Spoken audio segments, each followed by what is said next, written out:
Hello, I'm Shaquita Graham, founder of TechCoWeb.com. I'm here with my good friend, Nomalanga Mhlauli-Moses of SuccessfulBlackWoman.com. And together we're Married Women's Business at marriedwomenbiz.cim.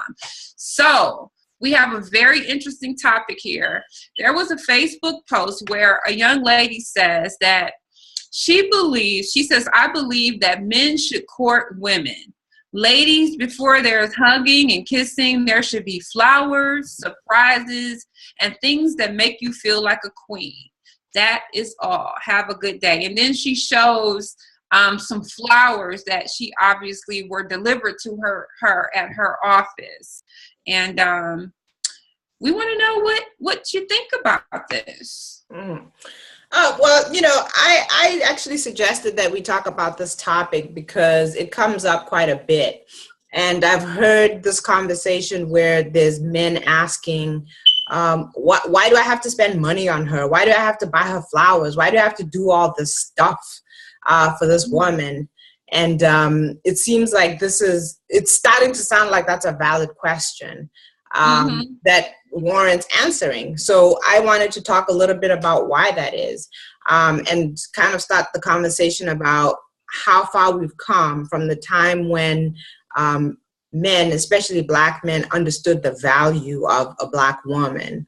And they understood that having a Black woman in your life, especially if you're going to, go through the dating process, courting, dating, whatever you want to call it, and marry her, that this is a good thing that you're doing and you put everything that you have into it. Now we've, regressed to a time where people are even asking, is that necessary? Why should I even do that? Right. Okay. So the idea of courting in and of itself, I do think we've lost touch with what that's all about. Just across our society in general, anytime you put a standard on something, people are like, well, why do I have to have a standard? Why do I have to believe this? Why do I have to have a rule? See, when we're talking about nation building in the Black community, we have to understand that we do set expectations, standards. A lot of people call it a code, a way of respecting ourselves and a way of translating that respect into everything we do so that we achieve excellence as a unified group. So courting in and of itself is a beautiful thing. Loving one another is a beautiful thing. When you love someone, you communicate love to them. Does it always have to be a lot of money that you spent? No, it can be a simple love letter that you've written to somebody. But again, you are exposing yourself in direct correlation with how the other person deserves your attention and love. And I think that's where a lot of the obstacle comes in, because in the Black community, we have these trust issues at times. But I do see a lot of couples out here, a lot of Black couples that are, open to loving one another. So courtship is a good thing in general. Right. And the other thing I wanted to say is I basically make a distinction between courting and dating. From the time I was probably about 25, 26, when I decided that, okay, this is the kind of woman that I want to be. And the woman that I want to be is a woman who's going to join her life with a man and build a family, build a legacy, build wealth, and build a solid foundation and future for my kids and their kids and future generations. When I decided that I was that woman, I decided that I was done with dating. I don't want to date. I'm not interested in dating. I'm interested in courting. And courting basically means that you're approaching that person with marriage in mind. Right. Whereas dating is this whole fun thing, and there's so many words that you hear, friends with benefits and all this other stuff. I have no interest in any of those things, and I do not encourage my kids to have those ideas in their heads. But when you go back to courting, you're talking about assessing another human being, about looking at them and giving them the opportunity to look at you, and looking at their values and their beliefs and how they go with your values and your beliefs. Right. And if that person is somebody that you can join your life with and have progress, have building, build a family, build your community, build society, have children together, join his family and your family. It's big, it's powerful, it's important. And when you look at it that way, then it absolutely makes sense that a man would send a woman flowers, because he's saying, I'm seeing you as my potential bride. The woman who's going to become my mother's daughter as soon as I marry you. You're thinking so highly of this woman, and obviously it works in the reverse, where that woman also does everything that she can to show this man that if you join your life with me, things will get better for you. We can build together. We can be something. We can be powerful. We can be influential, and we can build something really good. So when you look at it that way, it's something that's really, really important. And it's something that I just can't for the life of me understand us devaluing and saying it doesn't matter or it doesn't count.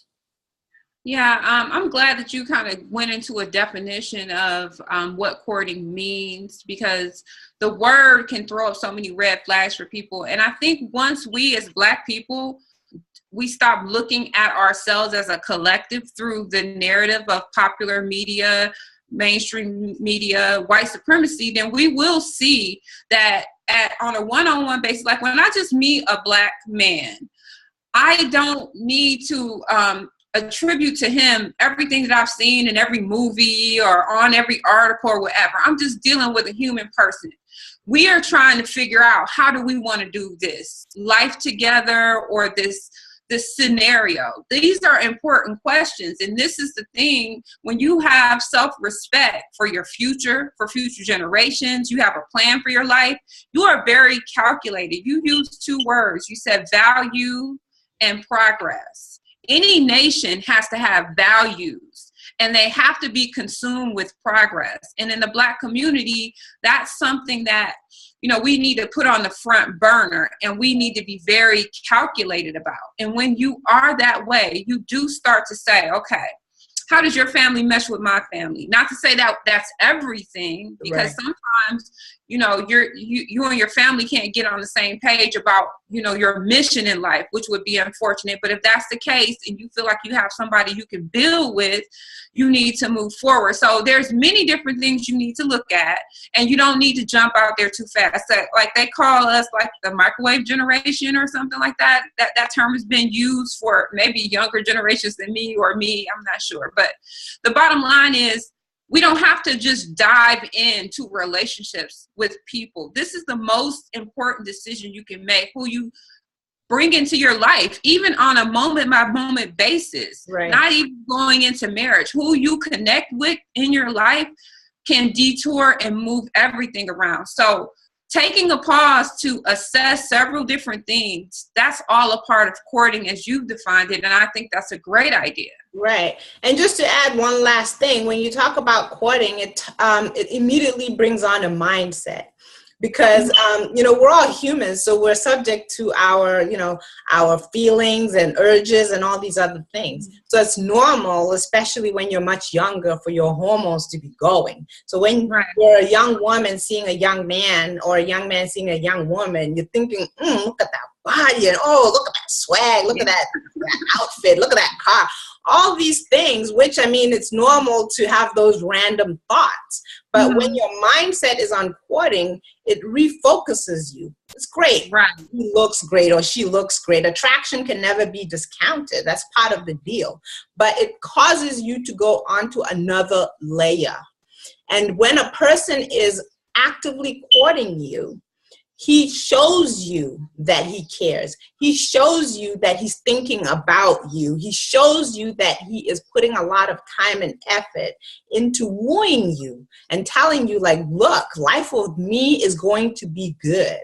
And you are also doing the same thing. You know what I mean? It's not a one-way street, but it is important for a man to step out and say, look, if you join your life with me, it's going to be good. And here are some samples. And, it could be flowers, it could be dinner, it could be whatever. It doesn't have to cost money. It could be a walk in the park where he shows you that, look, today I'm taking the day off. Can you get the day off?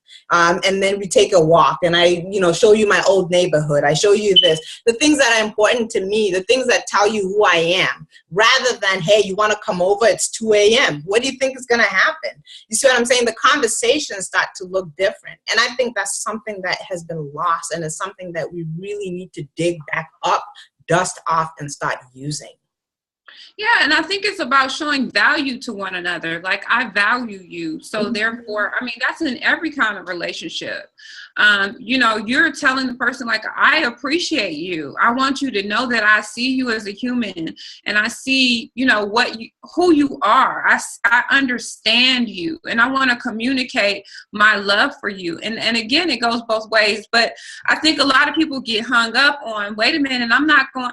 It's like we were reserved the idea of courting somebody, but we'll jump right into bed. It's like, listen, I have no problem having sex with you, but if I'm going to be like buying you flowers or going on long walks with you, I'm not doing that. And it just needs to be the reverse. We can't fall into these societal notions of the way things are. Yeah, what they call that, friends with benefits and all this kind of stuff. As Black people, we need to set a new standard for ourselves that involves a high level of self-respect and regard for one another. And we will see these strong families emerge that will propagate into a beautiful nation, a strong nation. So I totally agree. I mean, and I can go on and on about this. Right. I know that I said that I was going to add just one more thing, but this is yet one more thing that I want to bring up. And, I grew up, I was born and raised in Botswana. And one of the things that I started to really appreciate as I got older was our culture. And I know that that's true for a lot of people who were born and raised in Africa, is people really embrace our traditions and our cultures. And I was also raised in a Christian household. And one of the things that I always remember hearing about was that scripture that says, a man who finds a wife finds a good thing, and God will have favor on him. And I always held that. But then it caused me to think, what does that mean, a good thing? It means that you're inviting a woman into your life who will make your life better, who will make your family better.